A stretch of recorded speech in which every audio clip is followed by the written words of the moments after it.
Mommy, let me ask you a question. If you see a post on Instagram with a title that says, "Keep your dogs away from peanut butter," what will you do? I would probably say to my friends who have dogs to warn them.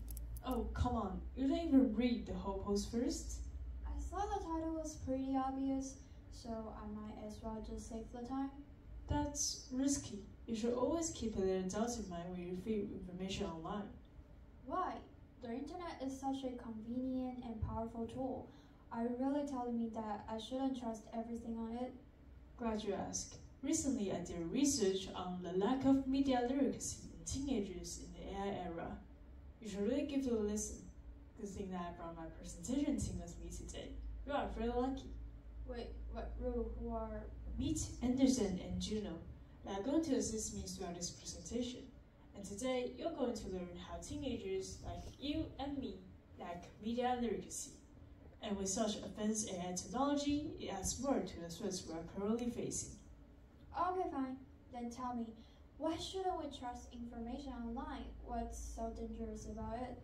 In today's complex and ever-changing media landscape, it is increasingly important to approach online information with caution, because the phenomenon where things on the internet might not be real is very dangerous. Remember the post I shared in the beginning about dogs eating peanut butter? The thing is, dogs can actually eat peanut butter, but only for a little bit. The post might state that in the content, but not the title that's used to draw attention. With social media, information now seems to prioritize exposure and viewership over accuracy. To get more views, more likes, and more followers, they will use distracting words as clickbait or straight up spread false information. With advancements in AI technology, the creation of automated news articles, videos, and images has become increasingly realistic, even capable of mimicking human voices and appearances. In other words, misinformation will hide in every corner of the internet. People, especially teenagers, without media literacy will believe the misinformation and become their target audience or even victim. So, what is your purpose for doing this research? We are trying to find out how teenagers interact with news and information they get. Additionally, we'd like to know how they think about AI technology being used in the media.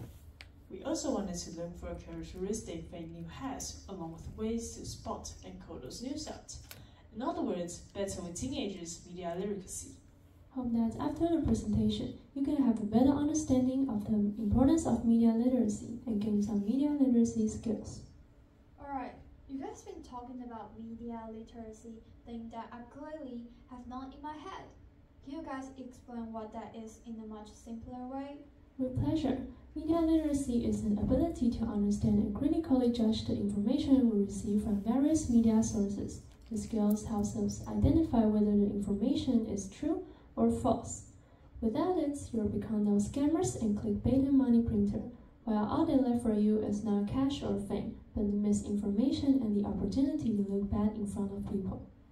Oh, it does sound like an important skill to have. I have another question. Are there any supporting ideas, like an essay or something? Yes, there is. According to the essay we found written by Yaxin Gu, most teenagers seem to trust the information from the internet more than any other media. Most of their knowledge, aside from those they get in school, are things they scroll through on TikTok or Instagram, because people prefer content that doesn't require much time to understand.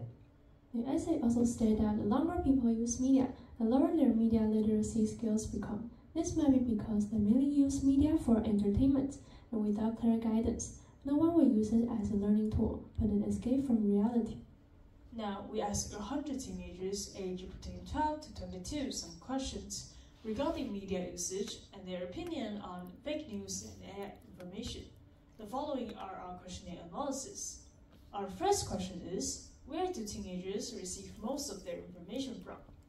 Out of all the replies we got, the number of people who answer on social media is unsurprisingly high, with up to 87%. There's no doubt that social media has a huge influence on how teenagers view the world. On to the next question. How do teens determine whether the information is true or not? Fortunately, almost half of the respondents will verify the reliability by multiple sources. But 34% of people still have no particular ways to identify. What's worse, with 70% of respondents blankly following the comments and deciding the legitimacy based on a number of likes and shares. The next two questions focus on respondents' knowledge and ability connected to the fake news. When asked about the ability to identify fake news, over half of the respondents have absolute confidence in themselves. However, 31% of them find it a little bit difficult to do so, and 6% struggle to distinguish misinformation in news. Next question is a survey on what characteristic of news would be defined as fake news by respondents. Over 80% of them answered that news articles without reliable resources are likely to be fake news, and articles with no neutral stance are recognized as fake news by 61% of the respondents. 59% of them answered that fake news often misses an author's signature or uses a completely false name. Follow up by the next section, containing 3 questions, focusing on how our respondents think and feel about AI information, along with their knowledge connected to it. Our respondents believe that AI information could show up anywhere. News articles supported by 83% of the respondents.